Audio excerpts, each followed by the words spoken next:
दोस्तों आज है 18 मार्च, आज है होली। होली की हार्दिक शुभकामनाएं हैं आप सभी दोस्तों को अभय 0.2 यूट्यूब चैनल से। दोस्तों मैं फिर से उपस्थित हो गया हूं खेसारी लाल से जुड़ी एक खबर लेकर के, जो कि कमाल का खबर आ रहा है, वायरल हो रहा है और जिसका एक पोस्टर रिलीज हो गया है, जो कि आप स्क्रीन पर देख रहे होंगे।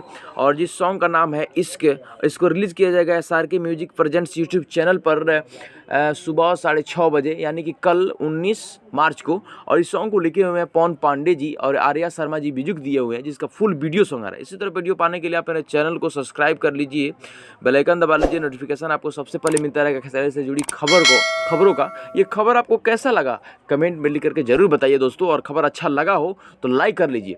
मैं आपसे रिक्वेस्ट करना चाहता हूँ, आप होली मनाएं अच्छे तरीके से और हुड़दंग ना करें, किसी को परेशान ना करें, यही रिक्वेस्ट है आप सभी से। और इसी तरह आप अपने दबंग स्टार, सुपरस्टार खेसारी जी को हमेशा प्यार करते रहें, और आपके एंटरटेनिंग के लिए वे हमेशा कोई नए गाने लाते रहते हैं। तो आप हमसे जुड़े रहिएगा, तो मैं आपको हमेशा जो है उनसे जुड़ी खबरें लाता रहूँगा। उनके जो भी खबरें रहेगा मैं उनसे जुड़ी खबरें लाता रहूँगा। भगवान करे कि आप हमेशा खुश रहें और इसी तरह अपने जीवन में आगे बढ़ते रहें।